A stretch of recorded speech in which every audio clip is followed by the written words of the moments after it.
Okay, we're live. Hi, this is William Ramsey. Welcome to William Ramsey Investigates. On today's show, I have a very special guest. His name is Ron Franscell, and he just published a book March 1st, 2022. Title of the book is ShadowMan, an elusive psycho killer and the birth of FBI profiling.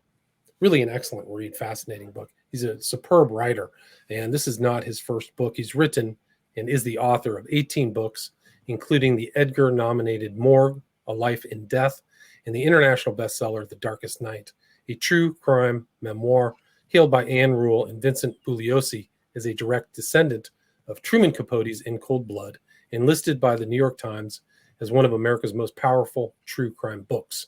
His atmospheric and muscular writing has established him as one of the most provocative voices in narrative nonfiction. Ron grew up in Wyoming. He grew up in several newsrooms before hitting the road on one of American journalism's best beats, covering the evolution of the American West as a senior writer for the Denver Post. Shortly after 9/11, he was dispatched by the Post to cover the Middle East during the first few months of the Afghan War. In 2004, he covered the devastation of Hurricane Rita from inside the storm. He and his wife now live safely in northern New Mexico. His book reviews and essays have been widely published in many of America's biggest and best newspapers, such as the Washington Post, Chicago Sun-Times, San Francisco Chronicle, Denver Post, San Jose Mercury News, St. Louis Post-Dispatch, Milwaukee Journal-Sentinel, and others. He has been a guest on CNN, Fox News, NPR, The Today Show, ABC News, and other major broadcast outlets all over America. And he appears regularly on crime documentaries at Investigation Discovery, History Channel, Reels, and A&E. And some of the titles, I'm not going to go through all of his 18 books, but some are Alice and Gerald, A Homicidal Love Story, Crime Buff's Guide to Outlaw Los Angeles, and I mentioned earlier, Morgue, A Life in Death, also The Darkest Night, Two Sisters, A Brutal Murder, and the Loss of Innocence in a Small Town, and also Angel Fire. And his website is his full name, ronfranscell.com. So www.ronfranscell.com. But again, we're going to talk about this book he just published, ShadowMan, an elusive psycho killer and the birth of FBI profiling. So, Ron Franscell, welcome to the show. Thanks for agreeing to the interview. Welcome to me, to you. I'm just glad to be here. This is wonderful. All those credits that you read there, I hardly recognize. It's just fun to be here today. Awesome. Well, you have a long writing career. You've written different books, reviews, essays. Can you maybe cover some of the earlier work you've done and what led you up to this book, ShadowMan? I was a reporter for 30 years. In many ways, I still am. I just have sort of changed platforms a little bit. I'm no longer writing for newspapers, but writing book-length journalism in a sense. And there's a lot of difference there, but it kind of grows from that journalism experience. And like you pointed out, the high point probably is senior writer at the Denver Post, where I really got some experience writing these narrative nonfiction pieces where you're telling a totally true story, but you're doing it in a kind of story form. And you probably recognized that in ShadowMan, where I'm being a reporter. I'm telling all these facts, but I'm putting them in a form that we kind of recognize as being like a novel. It's like reading a mystery or a literary novel, because news stories start with the most important thing and then they trail off. Well, that would be a very short book. This is constructed in a different way. This is constructed as a story. So that, I think, is its appeal. And that really kind of comes from early on writing a couple of novels in my career, but then combining those tools from the novelist's toolbox in my journalism. I'm not making stuff up. I'm just doing my reporting in a little bit different style that brings back the feeling that we're hearing a story. Right. And this story does take place kind of closer to your original beat in Colorado, right? Yes, and I grew up in Wyoming. I know the Upper Rockies. I know the people in the Upper Rockies, Wyoming, Montana, the Dakotas. And that was part of its appeal to me, was that it was about places and people that I knew. But a big part of its appeal was simply in 50 years, nobody had ever written a book about this. Not the crimes, which are ghastly, but not the origin story of the FBI's profiling. So I was properly shocked by that, and I think at that point I decided I was going to write that book. And this was, I mean, probably hopefully young kids are not listening to the show because it is ghastly, just like you said. I mean, some of these crimes are incredible, considering it's a small town, kind of mid or upper Rockies area. Can you kind of talk about some of the background of what really took place there in that kind of Manhattan area and some of the deaths? Sure, I we have over a period of time from 1967 uh, through 1974, a number of crimes, deaths that happen. Not all are attributed to murder. The first two are attributed to some horseplay gone bad between a couple of preteen boys. Another one, just a stray shot from a target practice or a rabbit hunter. So nobody calculated those as murders. It's in 1973 that a little girl goes missing from a campground in Gallatin County, Montana. It's a remote campground near Manhattan, Montana. Uh, and when she goes missing, it's very quickly decided that this wasn't just a little girl wandered off. There was something more nefarious afoot. So the FBI was called in to take over the investigation as federal law demands. So uh, the FBI is there, but honestly, uh, what has happened here is a little girl is in a tent in this campground with three brothers and a sister. Um, Somebody cuts a neat half moon shape in the tent and pulls this little girl out in the middle of the night without disturbing her siblings, without her raising a ruckus, without any sense whatsoever that she's missing.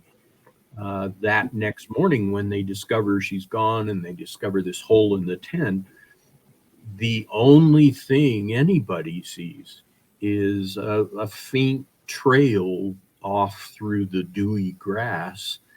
And even then, that disappears as the morning warms up. So, when the FBI arrives on the scene, uh, they have no real evidence, they have no witnesses. They have yet to hear any good leads or ideas. So obviously, they have no suspect. That's not unusual for the beginning of the first 24 hours of a crime. Uh, but this goes on for days, for weeks, for months, as the FBI is vigorously investigating this case.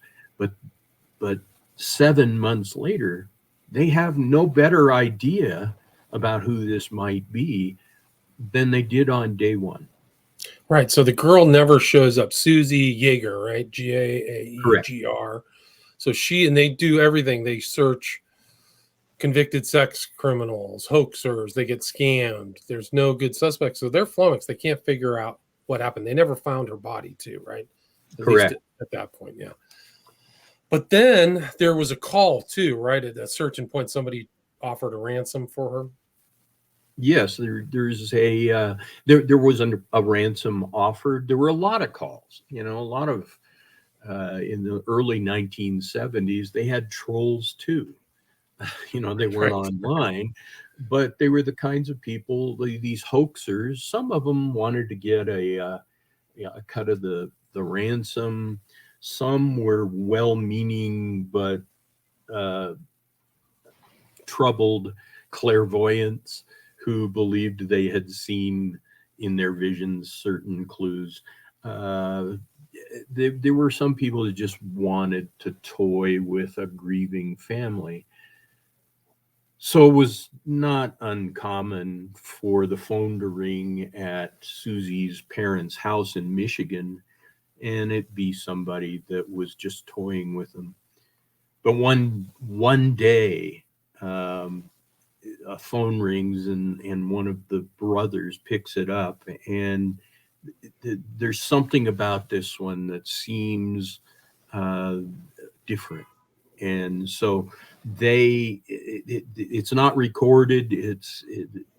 He just recounts that this man had some information. They expected him to call back, and eventually he does. But it is those phone calls ultimately play a role in the creation of the profile some months later. But it's eerie, and very early they it's decided by the profiling, by the parents, by the bad guy himself, uh, giving information that this is the guy. This is the guy who took Susie, and that's where this starts to get more interesting. Right. I mean, so that's it. There's something they know, or this caller knew specific to the girl, and that's really what it is. So for Yeah. some reason, had a compulsion to call the family, right? Well, yeah, he was a sadist, and that was something that was obvious even before they knew who it was. It was clear he had a sadistic streak a mile wide. He in those phone calls that we're talking about, he taunts the mother. He says things that are designed to put a knife in her heart and twist it. She's sickened by all this. She's grieving. She wants to fall down and cry, but she doesn't. She stands in there with him, asking questions and challenging him without being evil or mad. She's doing it as you might imagine a mother who's seeking her lost child, and ultimately. Uh, the profilers in this particular case see that he has a difficulty with that. Man, we might be getting ahead of ourselves there, but it's those phone calls are important. And in the end, I believe the mother is probably the hero of this story, not the profilers, not the FBI agents, but the mother who sort of brings this out. Right. And so the mother's there, and then the agent is Dunbar, right, who worked the Susie Yeager case in 73, but then in 74, another person disappears, right? Sandy Smelligan? Sandy Smolligan. She's a 19-year-old waitress in Manhattan, which is uh, 10 to 15 miles away from that campground. She disappears one night in February, and at this point, there's no thought. I don't believe it's on their radar at all that those two cases might be related. They're sort of being investigated on two separate tracks. There's no sense that that they have somebody committing these crimes. It's for all intents and purposes two different crimes Right. in their Huge age difference, right? 7-year-old and and an age difference. 7-year-old girl and a 19-year-old young woman. Uh, so, and this is pre-serial killer. The term serial killer hasn't even been coined yet. And the whole idea of the serial part of serial killer was still forming. 19, it's kind of hard to believe that in 1974 we still weren't necessarily putting crimes together in linking them by the psychological uh, similarities. That's developing, but there were no psychological similarities, no victimology similarities, no weapon, nothing. So the investigation for Sandy Smalligan, to find her, it expands out from Little Manhattan to a remote, in ever widening circles, and one day, 10 days after she disappears, there a couple of deputies are at a remote abandoned ranch in the middle of nowhere. They find her car hidden in this dilapidated barn out there. So the search switches to this abandoned ranch, and as they look closer over the grounds here, they eventually find just a large amount of crushed, pulverized, charred bones. So they collect what they can, they send it off to the Smithsonian, which gets back to them fairly quickly and says, indeed, these were the bones of a young woman, late teens, early 20s. And given the proximity of her car, they assume that this is what's left of Sandy Smalligan. But, says the Smithsonian, among these shards of bone are bones of a much younger female, under 10 years old. That's when the investigators put the two together.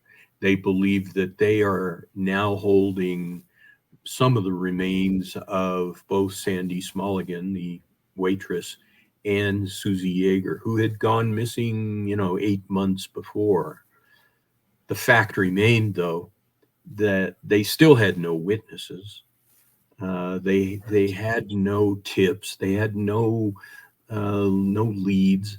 They had no suspect. Right. And they had the same FBI agent, though, Dunbar, who was very important to the story, right? Because as this is happening all the way across the country, Quantico and the FBI training academy has just been opened, right? Or had opened very recently within the last couple of years. Fairly recently before that. Dunbar had to go back to Quantico for some regular training and just scheduled training. And so while he's there, he attends a workshop. And this workshop is run by two FBI agents, one an expert in psychology, the other a very respected expert in crime scene analysis. They have gotten together and they have this theory that by looking at crime scene evidence, you could probably tell a lot about the behavior and the psychology of the perpetrator. They were developing that idea. It wasn't a popular idea. Boots on the ground law enforcement pushed back against the very idea, because they believed that the way you solve crimes is you talk to a lot of people, you knock on a lot of doors. Here were these guys saying, hey, we can read somebody's mind, in a sense. J. Edgar Hoover himself thought it was hokum. He didn't like the idea. He he was happy to have these guys teach separately psychology and crime scene analysis, but he didn't want them doing it together. But then J. Edgar Hoover dies, and there's a little more progressive leadership in the FBI that lets them have a little bit longer leash. And it's about that time that Dunbar hears their workshop. And here he is, frustrated by these entangled crimes against Sandy Smulligan and Susie Yeager, and he's flat-footed. And so he literally follows these two agents, Pat Mullaney and Howard Teeton, from the stage down to their offices in the basement of the training academy. And he tells them that what he's got and expresses his frustration.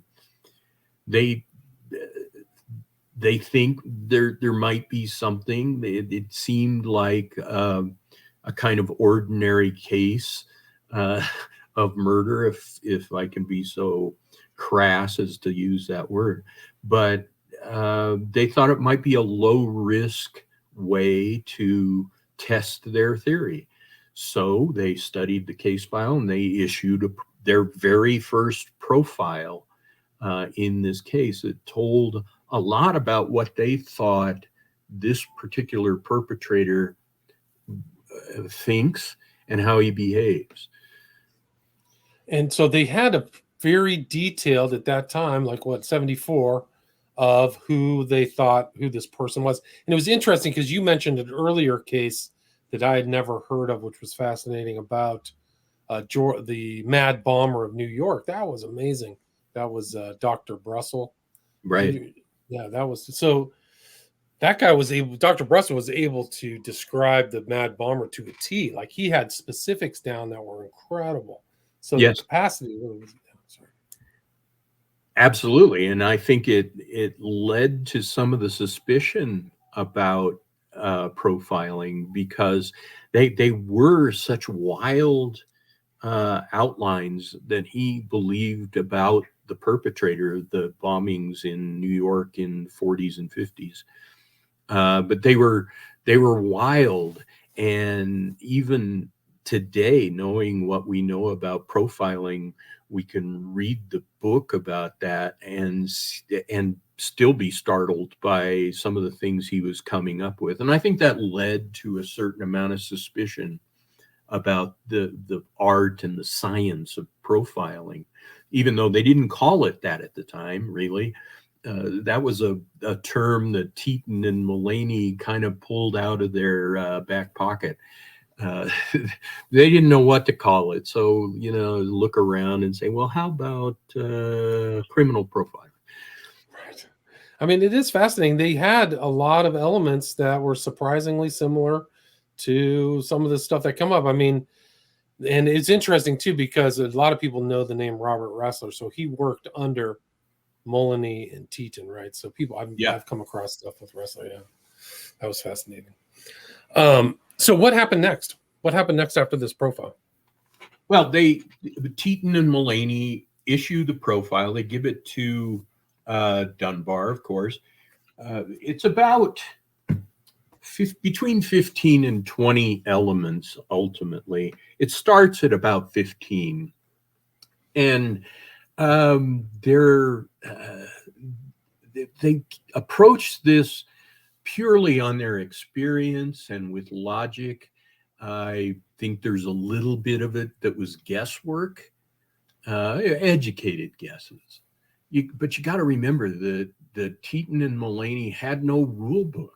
There was no system. There was no roadmap. They were separately experts in psychology and crime scenes, but they had no model on how those things might work together. Some things were based on what they knew, and some was just low-hanging fruit. A good example is, today, anybody who watches true crime TV assumes that the typical serial killer tends to be a white male in his 20s. But that's because we have 50 years of data. We have today's profilers have a database of thousands of intensive expert interviews with killers. Teton and Mulaney had visited with a few, and they had no database. In this particular case, when they said your likeliest perpetrator, your unknown subject or unsub, is likely a white male in his 20s, it's because these crimes required an astounding degree of stealth and strength that suggested he had military experience, which was largely male during those Vietnam years. His knowledge of the surroundings and the abilities of local law enforcement suggested he was local. And that being the case, in this rural Montana county, it's 99% white. So you can see how they're deducing along the way. In the end, they're correct. And in fact, of what is ultimately about 20 elements in the profile, they're right on 19 of them. And on the 20th, they're not wrong. We just don't know because, events made it impossible for us to know that particular answer. So they were astoundingly correct for their first time. Right. So they knew he was an emotional crime, and they thought that the person would contact the family of Susie Yeager again. They predicted that. So they did something to elicit the perpetrator to call, right? Well, and there are several calls in there, and they do say that. They say that this mentality has probably internalized this crime. He in fact has a kind of perverse familial relationship with the crime, that in fact he feels a part of the family in a sense, and that then he would probably celebrate a key moment the way you and I celebrate birthdays or anniversaries or something. So they warned Dunbar that on any of the particular anniversaries that were important to the crime, he would probably try to reach out. So they put a recorder on the family phone in Michigan, and sure enough, a year to the minute after Susie had disappeared, the phone rings in her parents' house, and just an appalling, fascinating conversation happens, during which the mother, as I said earlier, sort of stands in there with him long enough for the FBI to get a little bit better idea of the kind of person they were dealing with, and it helped improve the profile too. Right. And he had a fairly long conversation with the mother, right? Just kind of badgering her, saying the daughter was still alive. He was brainwashing her, and she was going to be re-educated to, liking him more than her family and trusting him more than her family and so on. He was, like I said, he was thrusting a dagger into her heart and twisting it, and that was his intention. He wanted to crumple her, but she didn't. Yeah, just a crazy psychological situation there. So once that phone call happened, what happened next? Well, as I say, the profilers had some new information, and so they were getting smarter and smarter about this. Dunbar, who was from that particular part of Montana, he had worked as an agent in the big cities, but when his parents got ill, he asked to be transferred back to Montana. So he knows this place. Among the suspects in the case is well a very articulate, fairly bright I won't say ex-Marine, a Marine who was no longer serving, uh, who had no record whatsoever. The profilers were saying, you really need to look at this guy. He fits the profile, so to speak. Dunbar wasn't aboard with that. But he did his due diligence. He talked to the guy, and the guy just had no. He didn't sound like a killer. He didn't put off any vibe of being a killer. And Dunbar dismisses him fairly quickly.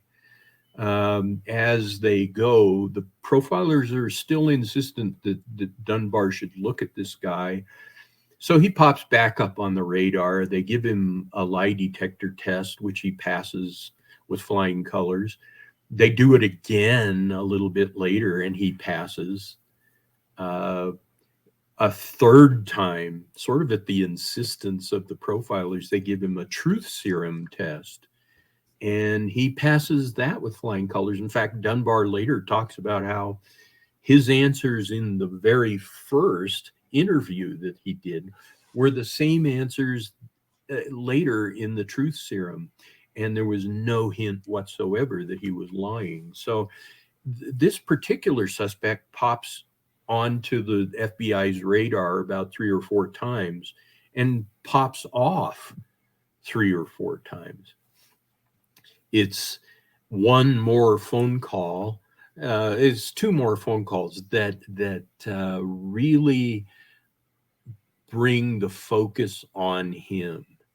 And in the final one, again, to torture the mother, he claims that little Susie is with him, and he purportedly puts the phone up to the little girl, and she speaks and says, "Mommy, he's a very nice man," or something to that effect. At that moment, the FBI couldn't afford to be on the fence about this anymore, because if this guy that they were suspecting in a broad sense actually had another little girl, then they had to act fast. And that's when they swoop in and an arrest is made. Right, and there were other, like, they didn't know there was Siobhan McGinnis too. Like, this was very strange things were happening prior to the arrest, right? There were a lot of things, but none of them were ever really put together. None of these crimes was ever really considered possibly related to these crimes we're talking about. There's the disappearance of little Susie Yeager and the disappearance of Sandy Smulligan, which seem obviously related, but nobody was really looking at Siobhan and some other unsolved cases up to the Michael point. Rainey, Bernie Pullman, right? Right, Bernie Pullman, Michael Rainey, Siobhan McGinnis. There are a dozen unsolved murders in Montana at that time. He's arrested. He's the search happens, and in his possession, I don't want to put anybody off their feed here, but there's ghastly evidence found in his apartment. It's so ghastly. There's no question about his involvement. And his lawyer, who actually believed in him, who believed he was being harassed, goes to him in a rage and says, you're going to hang, which is Montana's method at the time. And it is incredible that he fit the profile, but he definitely tried and kind of successfully outsmarted the authorities to a certain degree, right? To a certain degree, almost completely. When you think about the passing all of the lie detection, but he had completely controlled them. I think at the moment when they slapped the cuffs on him, he lost a certain amount of that control. But when he then comes back to his lawyer and says, well, can we get the death penalty taken off the table if I give them more murders? That ultimately, that astounds nobody more than his own lawyer or Dunbar or the county prosecutor. But they do work it out that they will take the death penalty off the table if he will confess to the 2 more murders that he said he could. And he does, and that whole interview is put down word for word in this book, so that you can see the kind of conversation that was going on and the depths of his depravities. So that confession, they concentrate on getting his admission in these 4 cases. The 2 little boys we talked about earlier in 67 and 68, and then Susie Yeager and Sandra Smulligan, he confesses to killing all of them. So this interview is happening in the wee hours of early Sunday morning. He's arrested Friday afternoon. The dealing goes on Saturday, and then from about 2 to 4 a.m., Dunbar and the prosecutor are questioning him, getting these admissions. And it's clear from the transcript that they were very focused on those 4 things, and that their intention was to come back maybe even later that day, but over coming days, and interview him more about other cases, about these cases in more detail. And it's pretty obvious that was their plan. Without giving up too much, they are surprised about what happens next. Right. I mean, it's really an incredible story and very disturbing. And this guy looked pretty clean cut. Like, that was another thing. Like, he was able to fool them all up until the end. So it's really, I mean, an elusive psycho killer is an apt description of this guy. I mean, really something else. And your writing is superb. You're an excellent writer. So it was really a pleasure to read through the book. So congratulations on that. Is there anything, I mean, we're at 40 minutes. I highly recommend people check out this book. There's an audio book too, so you can read through that if you're interested. Let's see. Yeah, the audio book's available, hardcover. Right now, it just got published. New release, already has 65-star ratings. So congratulations on that. Is there anything you'd like to add, Ron? Yeah, only that I think that we start to see here, as the development of profiling, we begin what I think is a weird fascination with serial killers. It starts really kind of with Ted Bundy a few years later. But we also are learning, up to that point, I think people looked at deviant characters like this and thought of flying monkeys and boogeymen and even Charles Manson, that you could see them coming. But what we are beginning to understand with this case and then going forward is that no, they look like us. They live next door. They coach Little League. They go on vacation. We, I think, began to get that sense, and you see that in the profile. The other than some of the kind of deviant psychology they're talking about, a lot of the behaviors are ordinary things we do. So it's no longer, I don't think it ever was really possible to see evil coming